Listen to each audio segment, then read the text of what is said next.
पुरुषोत्तम मास महात्म्य। अधिक मास कथा का 28वां अध्याय आज हम लोग सुनेंगे। आइए शुरू करते हैं।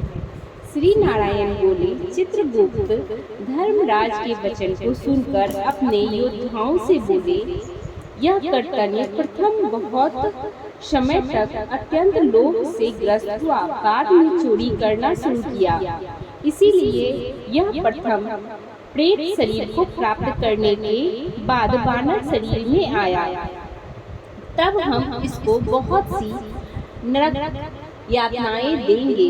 हे भट्ट लोग, धर्मराज गृह में यही कर्म श्रेष्ठ है। इस प्रकार चित्रगुप्त से आज्ञा प्राप्त होने पर भयंकर भट्ट लोगों ने चित्रगुप्त की आज्ञा अनुसार शीघ्र वैसा ही किया और उस ब्राह्मण को पीटते हुए प्रथम प्रेत शरीर में करके फल रहित वन में रखा। वह ब्राह्मण प्रेत योनि को प्राप्त कर उस निर्जन गहन वन में शुद्रा और तृष्णा से अत्यंत व्याकुल होकर भ्रमण करने लगा। प्रेत योनि में होने वाले दुख भोगकर बाद में फलों के चोरी करने से होने वाले वानर योनि को गया। सुंदर शीतल जल और छाया फल पुष्प से युक्त जम्बू खंड के मनोहर सुंदर कालजंजर पर्वत पर वहाँ इंद्र से बनाया हुआ उत्तम कुंड है।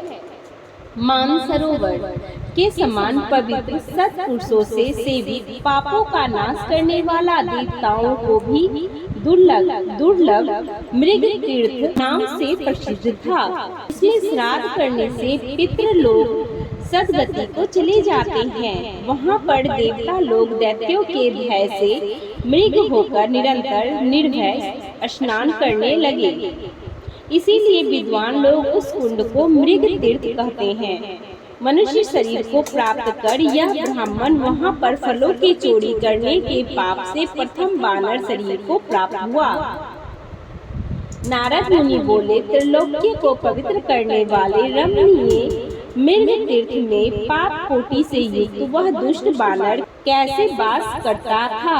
हे तपोधन, मेरे मन के संदेह को दूर करें, क्योंकि आपके समान गुरुजनों का अपने शिष्यों के विषय में कभी भी गोप्य नहीं होता है।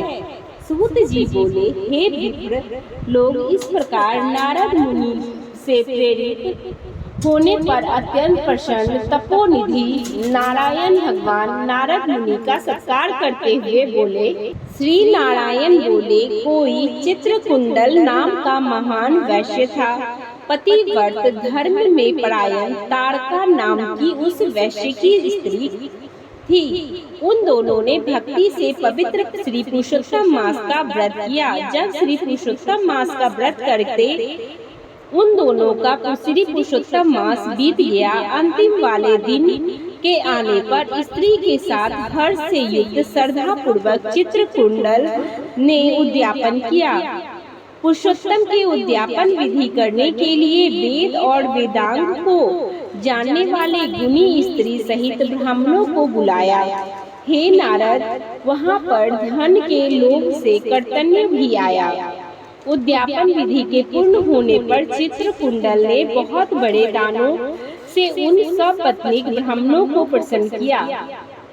उन समस्त ब्राह्मणों के प्रसन्न होने पर भूयसी दक्षिणा को दिया। उस दिन हुई भूसी दक्षिणा से प्रसन्न अन्य सब ब्राह्मण घर को गए, परंतु अत्यंत लोभी कर्तन्य उस वैश्य चित्रकुंडल के सामने रोता हुआ खड़ा हो गया और विनय से नर्म होकर गदगद वाणी से बोला, हे चित्रकुंडल, हे वैश्य, आपने पुरुषोत्तम मास का व्रत विधि से अच्छी तरह किया। इस तरह पृथ्वी तल में कहीं पर किसी ने नहीं किया। आप कृतार्थ हो, सर्वदा भाग्यवान हो, जो तुमने परम भक्ति से पुरुषोत्तम भगवान का सेवन किया। तुम्हारे पिता धन है, तुम्हारी पत्नी पतिव्रता माता धन है, जिन दोनों ने तुम्हें समान हरि वल्लभ पुत्र को पैदा किया है। हे पुरुषोत्तम मास धन्य से भी धन है, जिसके सेवन से मनुष्य इस लोक के साथ परलोक के फल को प्राप्त करता है। हे विशांतपते, तुम्हारी इस पूजा को देखकर मैं चकित हो गया। अहो, तुमने बहुत बड़ा काम किया, इसमें संदेह नहीं है। हर्ष से दूसरे ब्राह्मणों को भी बहुत सा धन दिया। हे भूपति, भाग्यहीन मेरे लिए क्यों नहीं देता हो? इस प्रकार कर्तन के कहने पर चित्रकुंडल वैश्य ने कर्तन को धन दिया। कर्तन ने धन को लेकर प्रसन्नता से उसको जमीन में गाड़ दिया। वहाँ पर कर्तन्य ने श्री पुरुषोत्तम मास की बड़ी पूजा देखी और धन के लोभ में पुरुषोत्तम मास की प्रशंसा की। पूजा के दर्शन महात्म्य से और पुरुषोत्तम भगवान की स्तुति से तथा धन का लोभ होने पर भी मृग तीर्थ को आया। सूत जी बोले, दर्शन से, स्तुति से, धन के लोभ करने से भी दुष्ट बानर को उत्तम तीर्थ का सेवन हुआ। हे द्विज लोग, श्रद्धा से आदर पूर्वक पुरुषोत्तम देव के दर्शन और स्तुति से तत्पर सपत्नीक के पुण्य का क्या कहना है? नारद मुनि बोले, हे ब्राह्मण, सुंदर वृक्षों से शोभित, सुंदर शीतल जल वाले, मनोहर घनी छाया वाले वन में उसके रहने का क्या कारण है? उसे आप कहिए। श्री नारायण बोले, हे नारद, हे अनघ, तुम सुनो। सुनने की इच्छा करने वाले तुमसे मैं कहूँगा। इसमें कुछ कारण है जिसके श्रवण में पापों का नाश हो जाता है। जब समस्त अर्थ और फलों के दाता दशरथ के पुत्र श्री रामचंद्र जी ने समुद्र में सेतु बांधकर दुष्ट रावण का नाश किया, उन श्री रामचंद्र जी ने विभीषण को छोड़कर बाकी समस्त राक्षसों का वध किया, किसी को भी नहीं छोड़ा। बाद में अग्नि में परीक्षा कर सीता को ग्रहण किया। ब्रह्मा, शंकर, इंद्र आदि देवता रावण के वध से प्रसन्न होकर बोले, हे राम, तुम वर मांगो। ऐसा कहने पर भक्तों को अभय करने वाले श्री रामचंद्र बोले, हे देवता लोग, यदि इस समय वरदान देना है तो सुनो। यहाँ पर बानर मारे गए हैं, उनको हमारी आज्ञा से अमृत वृष्टि का शीघ्र गिरा दो। तथास्तु, यह कहकर ब्रह्मा, शंकर, इंद्र आदि देवताओं ने अमृत की वर्षा करके बानरों को जिला दिया। तदंतर वे जयशाली समस्त बानर जीवित हो गए और चिरकाल तक शयन कर उठे हुए हैं समान देखने में आए। बाद में रामचंद्र चारों तरफ बैठे हुए समस्त बानरों के साथ पुष्पक विमान पर सवार होकर प्रसन्न मुख कमल वाले सपत्नीक रामचंद्र बोले। श्री रामचंद्र जी बोले, हे सुग्रीव, हे हनुमान, हे तारात्मज, हे जाम्बत, बानरों के साथ आप लोगों ने मित्र का समस्त कार्य किया। आप लोग उन बानरों की आज्ञा दो जिससे यहाँ से आप लोगों की आज्ञा पाकर बानर अपनी अपनी इच्छानुसार जंगलों को जाएं। हमारे ये दीर्घजीवी बानर जहाँ जहाँ वास करे वहाँ के वृक्ष पुष्प फलों से युक्त हो जाएं। नदी मीठे जल वाली हो, शीतल जल वाले सुंदर तालाब हो, इनको कभी भी मना नहीं करे। हमारी आज्ञा से समस्त बानर जाए। इसीलिए रामचंद्र जी के प्रभाव से यहाँ बानर जाति के लोग वास करते हैं। वहाँ वन में मीठे जल वाली नदी और सुंदर तालाब होती है। पुष्प पत्र से युक्त सुंदर फल वाले बहुत से वृक्ष होते हैं, परंतु अदृष्ट से होने वाले पूर्व जन्म के सुख दुख जहाँ जहाँ प्राणी निवास करता है वहाँ वहाँ अवश्य जाते हैं, क्योंकि बिना भोगे कर्म का नाश नहीं है। ऐसी वेद की आज्ञा है। श्री नारायण बोले, फिर वहाँ पर यह लालची बानर पर्वत के समान बढ़ता हुआ भूख प्यास से युक्त पीड़ित वन में विचरण करने लगा। उसके मुख में पितृ के प्रकोप से पीड़ा उत्पन्न हुई, जो उसका जन्म रोग था। जिस पीड़ा के मुख में घाव से दिन रात रुधिर बहा करता था। अत्यंत पीड़ा के कारण कुछ दिन भोजन नहीं कर सका और वह बानर चंचल था। वह वृक्षों में से उत्तम फलों को तोड़कर मुख के पास ले जाकर बहुत से फलों को जमीन पर गिरा दिया करता था। वहाँ बानर पीड़ा के कारण कहीं भी एक स्थान पर बैठने में असमर्थ था। एक वृक्ष से दूसरे वृक्ष पर जाता और मृत्यु को सुख देने वाला मानने लगा। किसी समय पृथ्वी पर गिर पड़ता और अत्यंत दुखित हो विलाप करने लगता। शरीर के टूट जाने से जलहीन मछली के समान तड़पता हुआ रोदन करने लगा। स्थिर शरीर वाला गलित मुख वाला वह बानर भूख प्यास से पीड़ित हो गया। उसके समस्त दांत मुख रोग से पीड़ित होकर गिर गए। पूर्व जन्म के किए पाप से इस तरह दुखी को प्राप्त हुआ। इस प्रकार नित्य प्रति निराहार रहते हुए बानर की को देव योग से पुरुषोत्तम मास आया।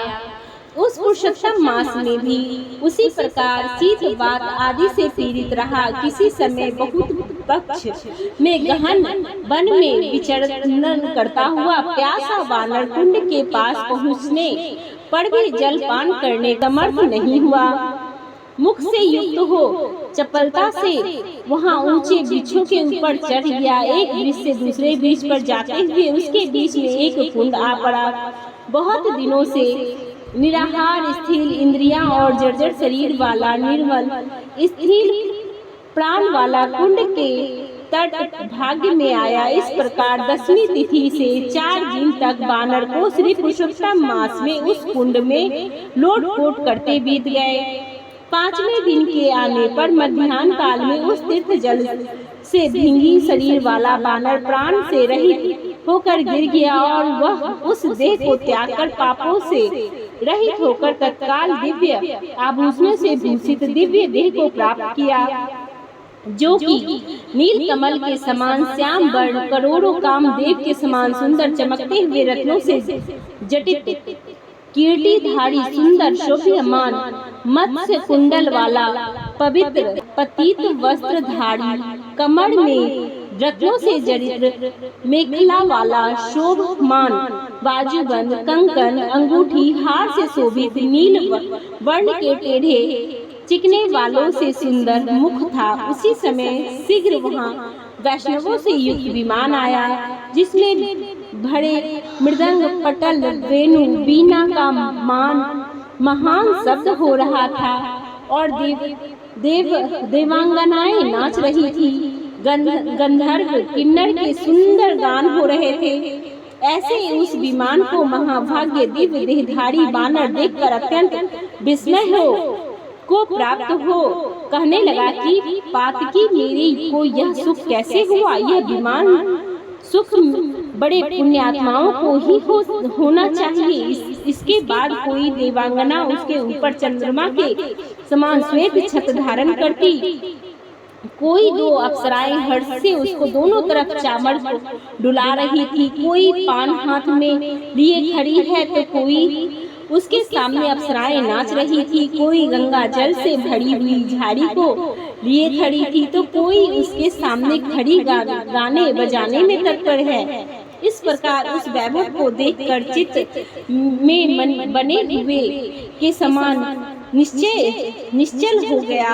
यह क्या है? मुझ दुष्ट पातकी को किस पुण्य से यह सब प्राप्त हुआ? मेरा कुछ भी पुण्य नहीं है इसमें मैं हरि भगवान के परम पद को जाऊं। श्री नारायण बोले। इस प्रकार तर्क करते हुए कदड़िय ने सुख का बहुत बड़ा खजाना दिव्य विमान को सामने देखकर आश्चर्य किया। बाद में हरि भट्टो ने उस कीर्तन्य का हार्दिक अभिप्राय जानकर उसके सामने विनय पूर्वक हाथ जोड़कर उसके चरणों में नमस्कार कर बानर शरीर को त्यागते हुए उस कीर्तन्य से सुंदर वचन कहा। इस प्रकार पुरुषोत्तम मास महात्म्य में श्री नारायण नारद संवाद रूप कदड़ियोपाख्यान में कपि हेतु विमान आगमन वर्णन नामक 28वां अध्याय समाप्त हुआ। पसंद आए तो लाइक और कमेंट जरूर कर दें। धन्यवाद।